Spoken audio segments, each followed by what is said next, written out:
Bienvenue dans cette nouvelle vidéo. Nous allons découvrir aujourd'hui Scramble. Scramble, c'est un outil, un package sur Laravel qui nous permet de faire de la génération de documentation d'API de notre application. Alors Scramble, il scrute en quelque sorte notre code source et puis il génère à partir de là, notamment des contrôleurs, des routes, ce genre de choses, et il déduit à partir de là la documentation ici de l'API. L'avantage qu'on a ici maintenant sur les versions récentes, en tout cas de PHP, à partir de 8 ou même 7, on a le typage, on peut avoir un typage ici fort au niveau de nos méthodes, des contrôleurs, ce genre de choses.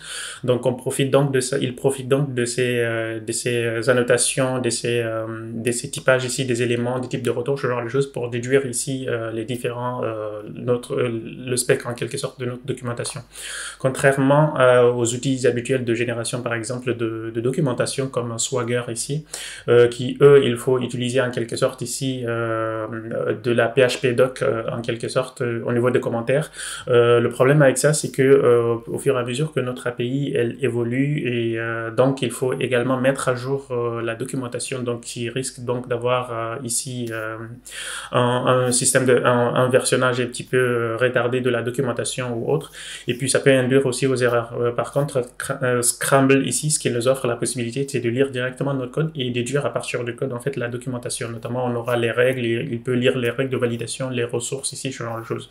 Donc sans plus tarder, ce que je vous propose ici, c'est d'installer l'outil et puis on va voir comment on peut avoir ici notre première génération ici de documentation. Donc ici, ce que je vais venir donc au niveau de son site web ici, installation. Et puis là, on a juste à installer ici ce package-là, par exemple. On a les specs ici. Nous sommes sur Laravel 10 en ce moment, et puis PHP 8.2. Donc là, j'ai créé déjà un projet Laravel, et puis là, je vais donc partir de là directement ici. Donc là, je vais installer le package, et puis il y a quelques configurations ici à mettre en place, notamment celui-là, si on souhaite ici lire, par exemple, les ressources, ce genre de choses. Donc celui-là aussi, je vais le rajouter directement à ce niveau-là. Et puis normalement c'est tout. On pourra donc accéder directement à cette route-là normalement, et pour pouvoir voir ici notre API en quelque sorte. Donc là, avant cela, ce que je vais faire, juste je vais publier ici la configuration ici, comme ça on va parcourir également le fichier. Donc là, je vais taper cette commande-là. Alors, quel est le package que j'ai installé récemment? Ok. Et ok, on a installé donc celui-là, ok. Donc là, je vais publier ici, alors c'est artisan plutôt au début. Et puis là, il va nous créer ici un fichier de configuration, donc je peux aller directement dans ce fichier-là. Et puis là, on a tout un tas de configurations ici, des paramètres. Alors ici, c'est le path, en quelque sorte, le premier élément ici, c'est le path de l'API. En fait, il va scruter toutes les méthodes qui vont passer, qui ont un préfixe ici au niveau de IRI, en fait, qui commence par API. Et puis, il va ignorer tout le reste. On a plusieurs autres informations ici, notamment la partie domaine ici, notamment si on a plusieurs serveurs de dev, de production, de recettes, ce genre de choses. Donc ça permet également de configurer cette partie-là à ces niveaux-là. Par défaut, nous on va laisser cette version-là ici. On a des informations ici de notre API. On peut donner des descriptions, des versionnings, ce genre de choses ici rapidement. Et puis au niveau des serveurs, si on en a plusieurs, on peut en mettre ici à ce niveau-là. Les middleware, on peut en mettre également des middleware si on souhaite protéger ici l'accès à notre API, ce genre de choses. Et puis il y a ce middleware-là dont je vais revenir dans un instant. Mais pour le moment, donc on a donc cette partie-là, on a fini donc cette configuration-là. Ce que je vais faire, alors je vais juste ouvrir ici l'application à travers Heard, Link, ok.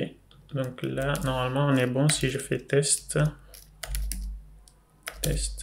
normalement, ok. Là, on a donc notre projet qui marche bien.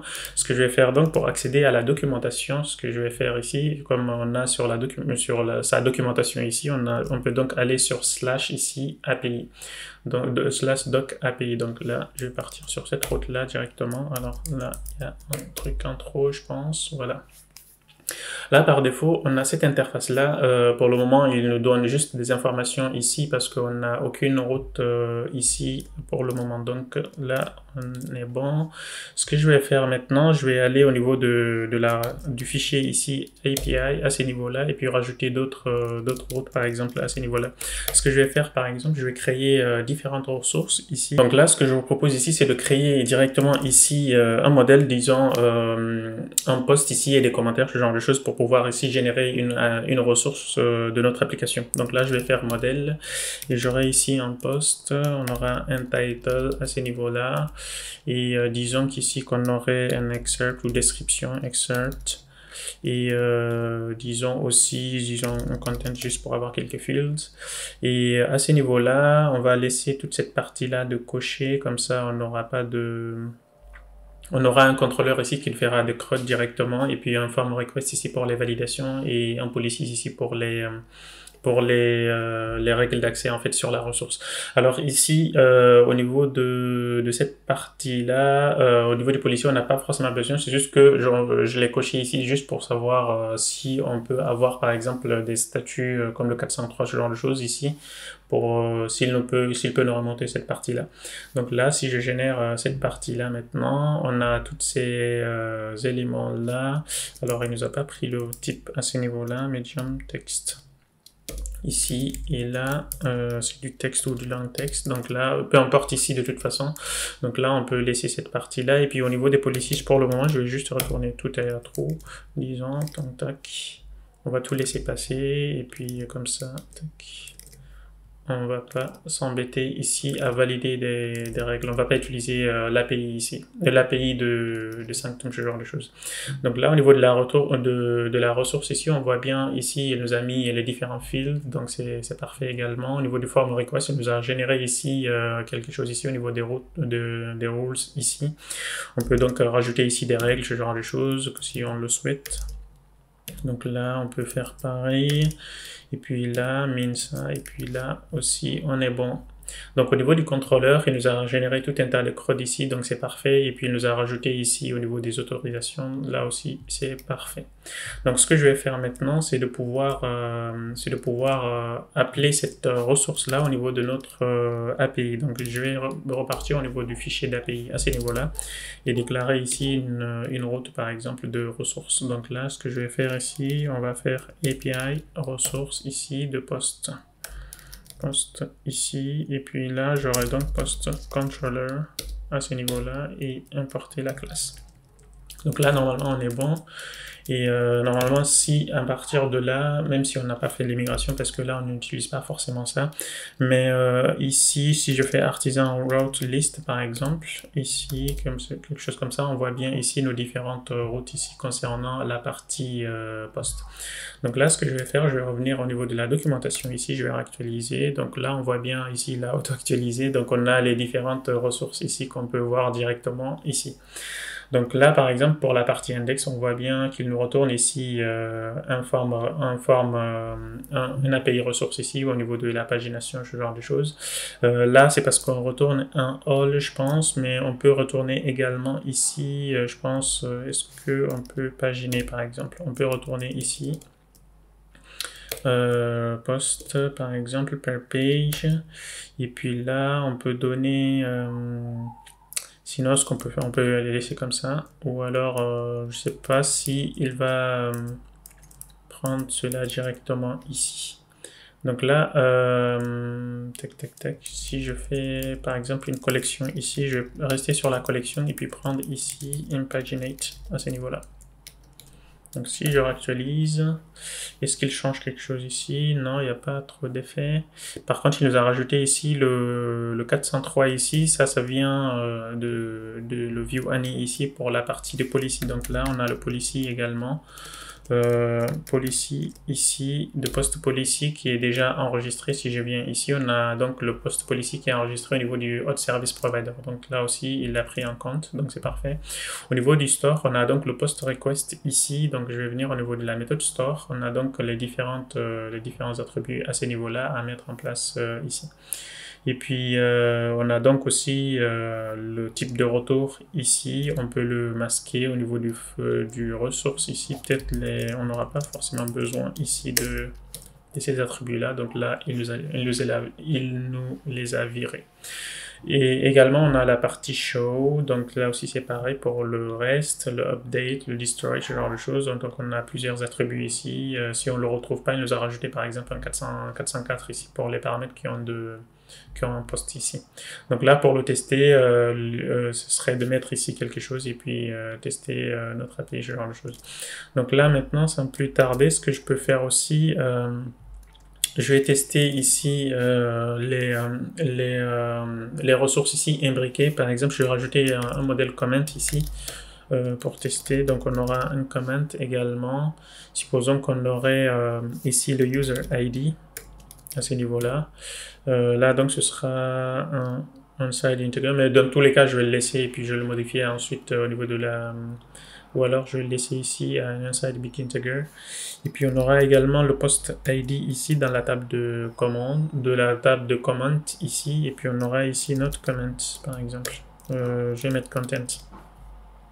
Donc là aussi, inside big integer, ça c'est bon. On aura également un form request ici. Je sais pas, le soft delete, on peut le laisser comme ceci. Donc là, si je revalide cette partie-là aussi, il va nous rajouter tout ceci. Et puis là, je peux faire donc un foreign ID et constraints. Donc là, c'est parfait. Et là aussi, je vais donc remettre le foreign ID ici et puis faire un constraint à ce niveau-là pour pouvoir récupérer ici la relation. Et puis à ce niveau-là, je peux faire return true à chaque fois pour pouvoir laisser ça, mais après il faudra tester que l'utilisateur c'est lui le comment, ce genre de choses, mais c'est pas le but de la vidéo. Pour le moment, je vais juste laisser ici pour avoir les différents statuts qui remontent pour mieux avoir une documentation. Donc là, si je ferme cette partie-là, on est bon à ce niveau-là aussi. Si je reviens ici, on voit que tout marche à ce niveau-là. Maintenant, ce qu'on peut faire également, c'est de peut-être revenir au niveau de la route API à ce niveau-là et recréer une autre ressource en fait pour les commentaires. Donc on aura API Resource ici pour la partie comment, donc ça aussi c'est parfait. On va donc importer ici. Donc API Resource, et puis je vais faire un shallow à ce niveau-là pour pouvoir prendre que le nécessaire en fait au niveau de paramétrage des URL. Donc là, si je refais ça, on voit bien la partie des comments ici qui remonte également. Donc le problème ici qu'il nous a pas rajouté, normalement le générateur il devrait nous rajouter ici quelque chose, un post en fait. On aurait pu avoir ici un post modèle à ce niveau-là. Parce que si je regarde au niveau de la route, ici, on a normalement un post ici, comment pour la partie création, ici. Et puis, c'est tout. Le show également, non pas le show, mais la partie de listing à ces niveaux-là, en fait. Donc là aussi, on peut avoir quelque chose comme ça. Pour le moment, je vais juste faire que ça, et puis avoir un post à ces niveaux-là. Post comment. C'est effectivement ça. Donc là, on peut bazarder la première proposition qu'il nous avait fait. Et puis là, normalement, si je fais ça, je vais voir ce qu'il me propose. Et là, comment ressource, là aussi, c'est comme ceci en fait. Donc là, il faudrait bien entendu mettre en place cette relation-là au niveau de notre poste. Donc là aussi, on aura un user à ce niveau-là. Et puis, je vais repartir sur chaque élément ici pour pouvoir ajouter cela également. Donc là, on a le typage ici du retour. Et puis, qu'est-ce qu'on peut avoir d'autre? Au niveau du poste, maintenant, je vais aller dans le type de poste et puis mettre ici qu'il a un has many ici de comment. Donc là, c'est parfait. Et puis, normalement, on est bon à ce niveau-là. Le show, on n'a pas besoin. Le update non plus. Et le destroy non plus. Par contre, ici, au niveau des comments, ce qui me gêne, c'est que... Mais bon, on va laisser comme ça. Et puis peut-être qu'au niveau de user aussi, on peut faire un user, il a des comments. Et d'ailleurs, pour la partie post, on n'en a pas mis, mais bon, c'est pas grave. Je peux laisser quelque chose comme ceci. Voilà, pour la partie comment à ce niveau-là. Donc là, je peux revenir et mettre ça comme ceci. Donc là, si je reviens donc au niveau de nos différentes ressources ici, on voit bien que là, il nous a rajouté les différentes, les posts également. On a les commentaires ici qu'on peut rajouter. Et puis, on a les schémas aussi qu'il nous a lus directement depuis les fillables ici directement. On a des différentes propriétés ici. Chaque ressource ici nous donne directement ici le modèle en fait qu'il retourne ici. Depuis le return en fait, il lit en quelque sorte le return de ressource, comment ressource ici. Donc là d'ailleurs ce truc là je peux l'enlever ou alors ajouter ici une propriété pour la partie post, faire quelque chose comme ceci.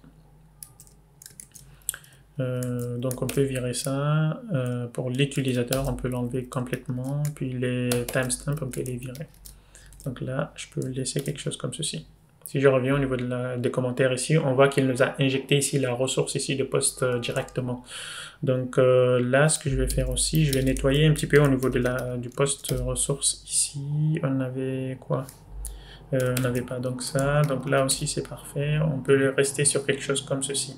Donc là, on voit bien qu'il retourne normalement quelque chose comme ça. Si je reviens au niveau des commentaires, au niveau des posts ici, de index, on a donc la liste ici, le store qui marche également. Et puis pour les règles de validation, je vais maintenant aller au niveau des form requests ici. Je vais commencer par le post. Le post request, il me semble, ouais. Post request. Le problème, c'est que j'ai pas vu ici ces règles-là, mais je n'arrive pas à les trouver également dans la partie API ici pour pouvoir... Normalement, il devrait nous remonter ici les règles également. Parce que par exemple, pour la partie title, si j'enlève le required ici, je peux mettre sinon un nullable, juste pour voir. Donc là, string or null, required. C'est un petit peu embêtant ça, parce que au niveau de how it works, au niveau des requests ici, on a envie d'avoir un peu de description. Je pense que j'ai vu, voilà, voici les types en quelque sorte qu'il considère. Numeric type only. Ah, ok. Donc il prend pas la taille en fait en string en fait. Je pense que c'est peut-être ça fait partie peut-être des specs de... Non, normalement non, ça fait pas partie. En tout cas, cette partie-là, elle manque. Ça aurait pu être intéressant, je pense, d'avoir cela également. Et puis là, il nous explique au niveau des réponses ici, comment il fait pour déterminer ici le type de retour, ce genre de choses. On a ce soit en lisant les commentaires, ou alors regarder le type directement ici, ou l'inférence ici du type de retour. Donc là, c'est parfait également, à peu près. Et puis, sur la dernière partie que je souhaiterais donc montrer rapidement ici, c'est que au niveau de la configuration ici, donc si je viens au niveau de la partie configuration, on avait donc ce middleware là pour protéger ici nos différentes routes. Donc si je vais dans ce middleware là, on a donc par défaut, il va activer la documentation ici en local dans notre application lorsqu'on développe ce genre de choses. Par contre, lorsqu'on publiera l'application, on n'aura plus cette possibilité-là parce qu'on a le gate ici qui nous empêche cette habilitation ici qui nous empêche d'avoir cela, d'accéder à cette application ici si on n'a pas de token par exemple. Donc ce qu'on peut faire ici, c'est de créer, si on veut en tout cas sécuriser cette partie-là ici dans un autre environnement, ou on peut rajouter d'autres environnements ici je sais pas, un staging ou ce genre de choses, ou étendre en fait de ce middleware là ou créer un autre middleware qui va l'accepter, ce genre de choses. Donc là, nous, on va rester sur quelque chose comme ça on va pas modifier les ressources, on va juste rester sur un cas basique. Donc pour le moment, je vais y aller au niveau de Hot Service Provider. Et puis, je sais pas, j'aime pas trop les warnings là. Donc au niveau de la partie boot ici, ce qu'on peut faire ici, c'est de rajouter ici un gate ici, et puis non, un gate, je veux la façade. Et puis, on peut donc définir une règle à ce niveau-là, par exemple, comme ceci, comme ils nous ont donné à ce niveau-là. Donc là, ce que je peux faire, je veux une fonction complète, quelque chose comme ça. Donc là, voilà, on peut donc jouer sur la partie habilitation ici. Lorsque l'utilisateur il essaiera d'accéder à notre API, par exemple, il va arriver ici et puis on pourra déterminer s'il aura accès au genre de choses. Et puis on peut même faire, ils ont donné exemple ici au niveau de la documentation, on peut dire par exemple l'utilisateur, est-ce que son email par exemple, ici, au lieu de faire quelque chose comme ça, on peut partir sur le mail. Et puis, j'aime bien le helper, mais c'est pas une excuse pour faire quelque chose comme ça. Donc, on peut faire, par exemple, ici, notre nom de domaine, ici, on peut faire un scramble, ici, .test, notre nom de domaine, ici, en quelque sorte. On peut faire quelque chose comme ça pour pouvoir voir si vraiment c'est un utilisateur en fait de chez nous ou ce genre de choses, ou même on peut faire le app ici. App, c'est la partie config, app, URL, ce genre de choses. Ici. Alors là, c'est l'URL, si je veux juste le nom de domaine, mais en gros, on a compris à peu près comment ça marche. Donc là, on peut faire des règles comme ça et empêcher un certain nombre d'utilisateurs, ou si on a des profils, utiliser ici le user, faire quelque chose là, c'est un type user. Ici, c'est un modèle. Donc voilà, on peut donc protéger de cette façon-là notre API directement aux utilisateurs qui vont consulter l'API, ce genre de choses. Et puis je vous invite donc à aller regarder, c'est un outil intéressant que en tout cas je compte utiliser sur un projet sur lequel je suis en train de travailler en ce moment. Et donc voilà. Donc on se retrouve dans la prochaine vidéo pour d'autres outils, etc. Et puis je vous invite à liker la vidéo si elle vous a été utile et me dire en commentaire ce qui vous intéresserait de voir dans notre chaîne. On se retrouve à la prochaine. Ciao.